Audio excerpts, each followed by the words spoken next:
Welcome to the Ontario Mortgage and Real Estate Insights podcast, your go-to source for the latest developments, trends, and regulatory changes in the industry. I'm your host, Steve Hamoan, here to provide you with insights sourced from reputable news outlets to help you stay informed and make well-informed decisions.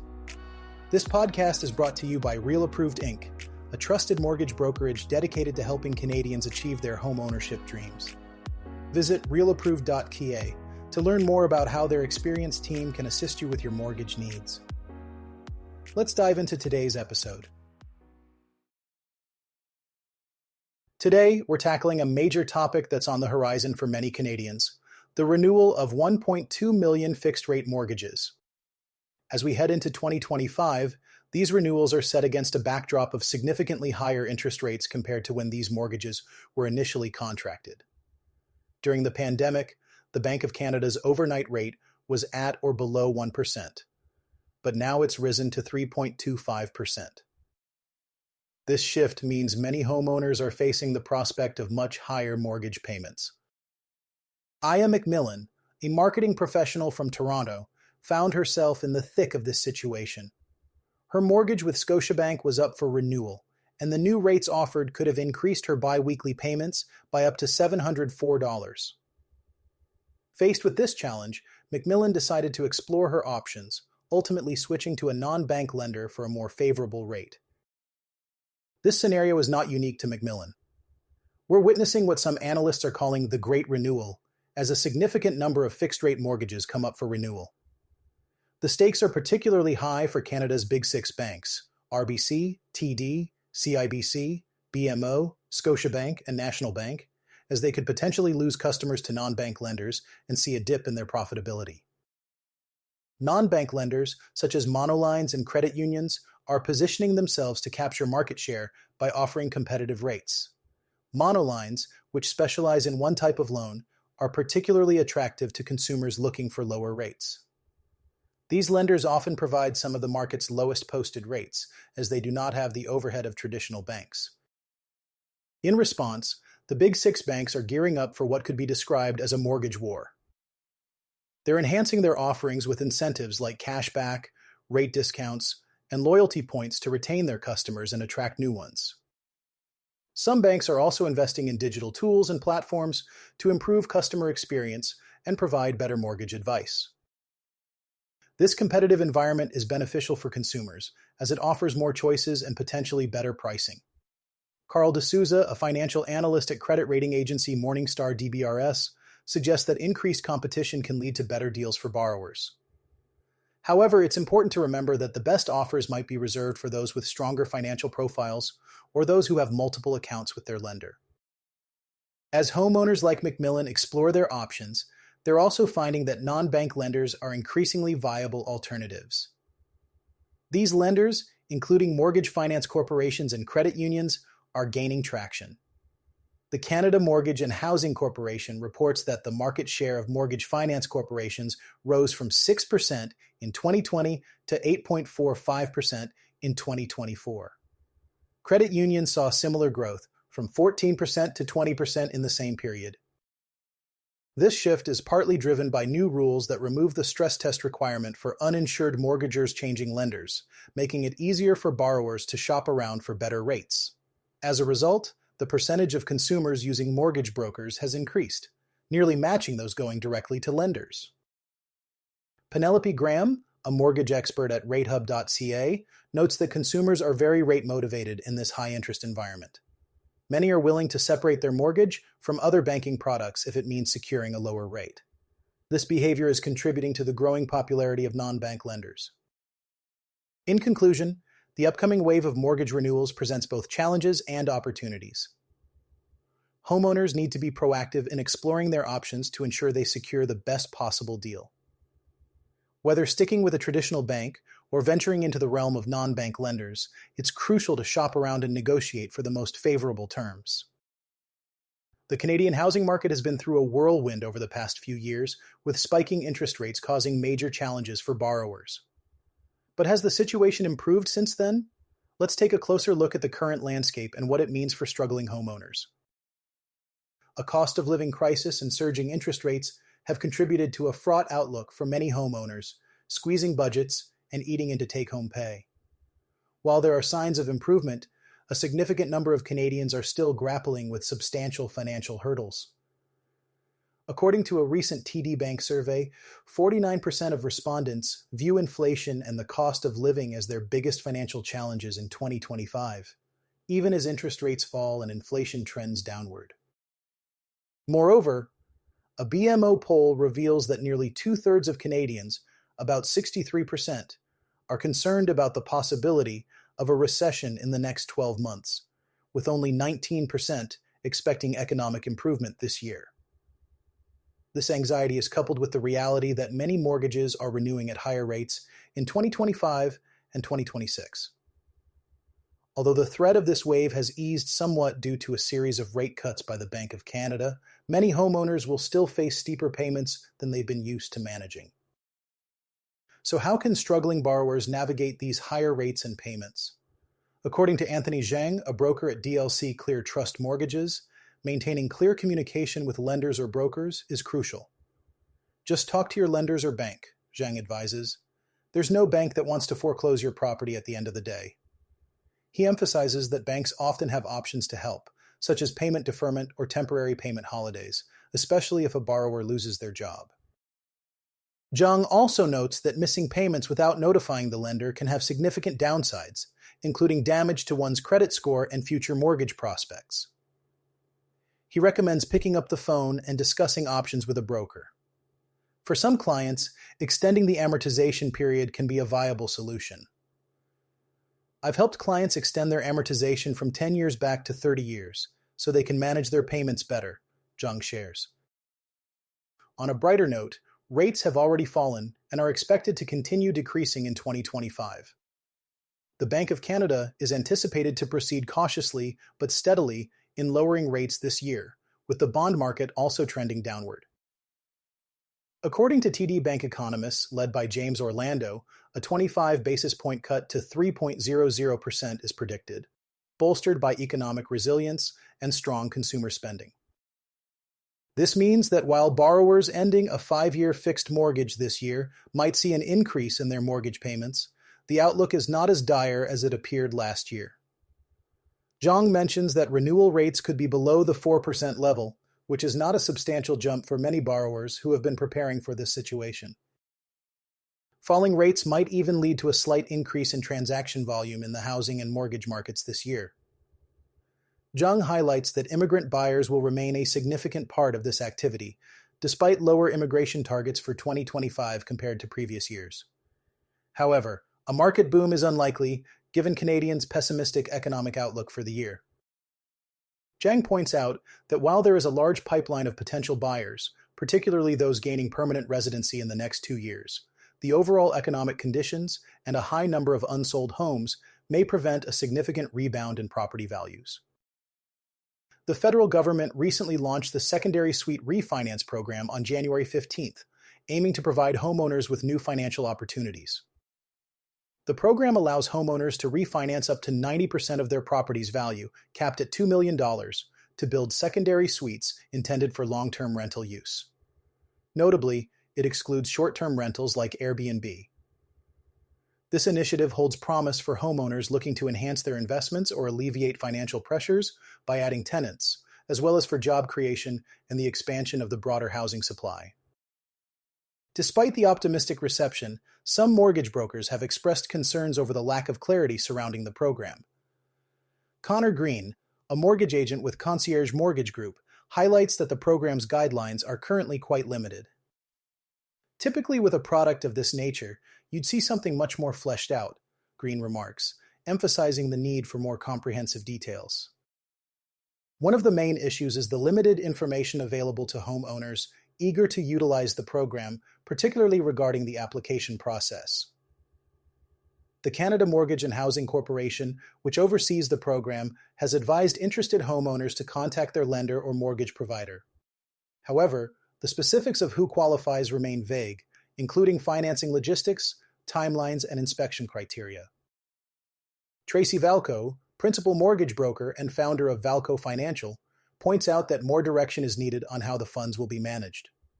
They're saying it's a refinance, but typically with a refinance, you give funds on closing, Valco explains. The absence of clear guidelines leaves homeowners uncertain about development options, such as whether to pursue a basement suite, laneway house, or other types of secondary suites. The program's definition of a distinct secondary suite is also causing confusion. Green questions whether the term refers to an addition, a detached unit, or a basement apartment, and whether splitting a basement apartment into multiple units is permissible. This ambiguity makes it difficult for homeowners to make informed decisions about their projects. Another demographic that seems to have been overlooked is homeowners interested in creating multi-generational homes. Multi-generational homes, accommodating at least 3 generations of the same family, have increased significantly over the past 2 decades. However, the program is specifically geared towards creating rental units, potentially leaving out those seeking to expand their homes for additional family members. Adding to the uncertainty are the looming U.S. tariffs, which could increase the costs of labor and materials necessary for renovations under the program. President Donald Trump's recent announcement of a 25% tariff on goods imported from Canada, effective February 1st, could further complicate matters. Tracy Valco notes that these factors, combined with expensive materials and labor, could cause lenders to be reluctant about the program. The Financial Services Regulatory Authority of Ontario, known as FSRA, is calling on the public to provide their input on newly proposed guidelines that aim to clarify how mortgage agents and brokers in Ontario can use team names in their advertising. The proposed guidelines are designed to enhance transparency and accountability within the mortgage brokering sector, ensuring that consumers can easily identify the licensed brokerage responsible for their service. According to a news release from FSRA, the proposed measures require that any advertising featuring team names must prominently display the authorizing brokerage's name and license number. This requirement is intended to minimize consumer confusion about the identity and accountability of the mortgage brokerage involved. Houston Loke, the Executive Vice President of Market Conduct at FSRA, stated, "Our proposed guidance aims to ensure that consumers seeking a mortgage know exactly who they are dealing with and are not misled by deceptive or confusing information." Loke emphasized the need for consistent, clear, and transparent practices when mortgage agents and brokers use team names to advertise their services. The consultation period for these proposed guidelines is open until February 22, 2025. FSRA is actively encouraging stakeholders, including consumers and industry professionals, to provide their input. To facilitate this engagement, FSRA will host an online session that includes an overview of the proposed guidance and an interactive question and answer segment. Interested parties who wish to review the proposed guidelines or submit feedback can visit FSRA's website. This initiative is part of FSRA's broader commitment to ensuring fairness, safety, and informed choice for all stakeholders in Ontario's financial services market. New home prices in Canada experienced a slight decline in December, reversing the upward trend observed in November. According to data from Statistics Canada, the National New Housing Price Index, or NHPI, decreased by 0.1% from November to December. This decline was noted in 7 of the census metropolitan areas tracked by StatCan. Greater Sudbury saw the most significant month-over-month drop in new home prices, falling by 0.7%. Calgary and Toronto also experienced declines, each down by 0.4%. These decreases were primarily driven by builders offering more incentives and negotiating lower prices in these markets, as reported by Statistics Canada. On the other hand, the combined region of St. John, Fredericton, and Moncton experienced the largest monthly gain, with new home prices rising by 0.6%. Since 2019, new home prices in Canada have generally been on the rise, with notable spikes in 2021 and 2022. However, since the middle of 2022, the rate of growth has slowed, and prices have largely plateaued through December 2024. Despite the month-to-month dip, the NHPI recorded a slight year-over-year increase of 0.1%. Calgary and Quebec were notable for their significant annual price increases, with Calgary seeing a 3.9% rise and Quebec a 3.8% rise. Conversely, areas like Kitchener, Cambridge, Waterloo, and Ottawa experienced the largest year-over-year declines, each down by 1.4%. The presence of more unsold new homes in these areas has contributed to the downward pressure on prices. The New Housing Price Index measures changes in the selling prices of new residential homes, including single-family homes, semi-detached homes, and townhouses.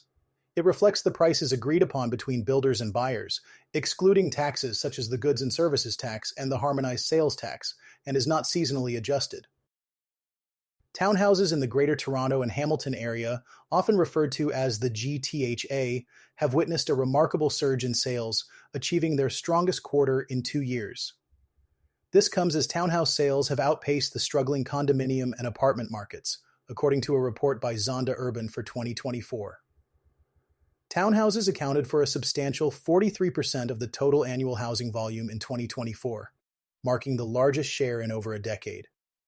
A total of 3,255 townhouses were sold during the year, maintaining similar levels to 2023, with the fourth quarter alone seeing townhouse sales climb to 1,043 units, a 2-year high noted in the report. Townhouses represented a significant 60% of sales in the latter half of the year, which stands in stark contrast to the condominium and apartment markets. These sectors have seen a significant decline for the third consecutive year, with 2024 recording a 49% year-over-year drop in sales. A total of 7,649 units were sold, a sharp decline from previous years. Pauline Learman, Zonda Urban's Vice President of Market Research, commented on this trend, stating, "The contrast in demand between the two market sectors, apartments and townhouses, could not have been more stark." She noted that developers with townhouse products showed optimism, with several projects selling out shortly after launch. Meanwhile, the condo apartment sector continues to struggle with high unsold inventory.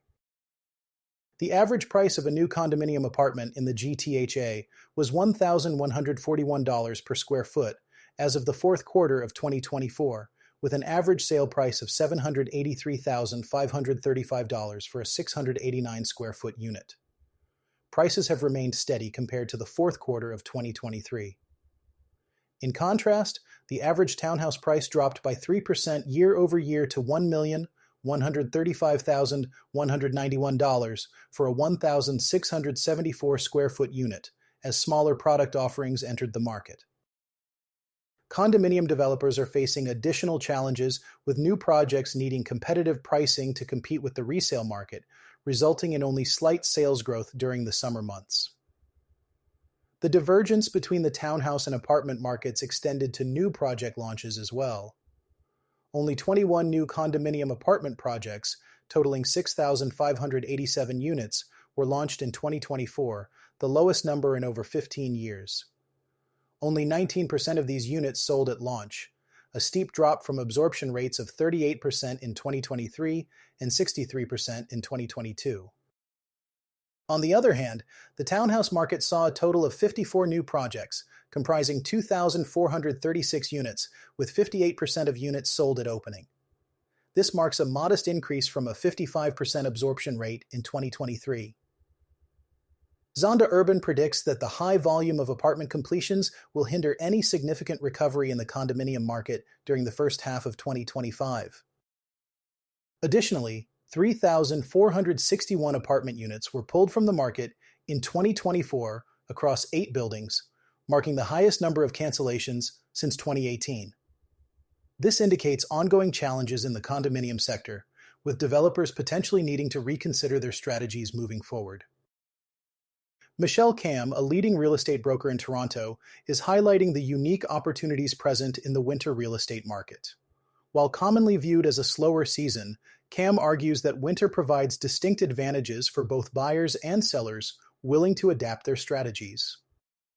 According to Cam, understanding the trends and challenges of Toronto's winter market can lead to informed and successful real estate decisions. Cam points out that the winter season does not necessarily mean a slowdown in real estate activity. In fact, for those prepared to adjust their strategies, winter can offer benefits not typically found during the busier spring and summer months. According to the Toronto Regional Real Estate Board, Winter sales in the Greater Toronto Area accounted for approximately 18% of total annual transactions in 2023, indicating that demand persists year-round. Michelle Cam emphasizes that fewer listings during the winter can result in less competition for sellers, which can be advantageous if the property is well staged and priced correctly. For buyers, the winter season presents an opportunity to negotiate more favorable terms, as many sellers are motivated to close before the year's end or early in the new year. Cam advises sellers to focus on creating a welcoming atmosphere by showcasing a home's warmth and coziness through simple touches like lighting, seasonal decor, and clear walkways. Cam also notes that winter buyers are typically more serious and focused compared to those in the peak months, who may include casual interest or window shoppers. Winter buyers are often on tight timelines and ready to act. However, she encourages buyers to be strategic by using winter conditions to assess a property's resilience, such as checking insulation, heating system performance, and potential issues like drafty windows or poor snow drainage. Furthermore, Cam suggests that the winter months provide an excellent opportunity for sellers to prepare their homes for the competitive spring market. Even if not ready to list immediately, sellers can use this time to make upgrades, stage the property, and have professional photos taken. Cam concludes by advocating for awareness and proactive strategies, stating that winter is often overlooked, but can be a hidden gem for those who understand its dynamics. Thanks for tuning in to another episode of the Ontario Mortgage and Real Estate Insights podcast. We hope you found today's insights valuable as you navigate the world of mortgages and real estate. Before you go, a quick reminder. Real Approved is here to make your mortgage journey smoother. Whether you're buying your first home or refinancing, their experienced team is ready to guide you with personalized support every step of the way. Visit realapproved.ca to get started and take the next step toward achieving your homeownership goals. Catch you next time and stay informed with the latest industry insights.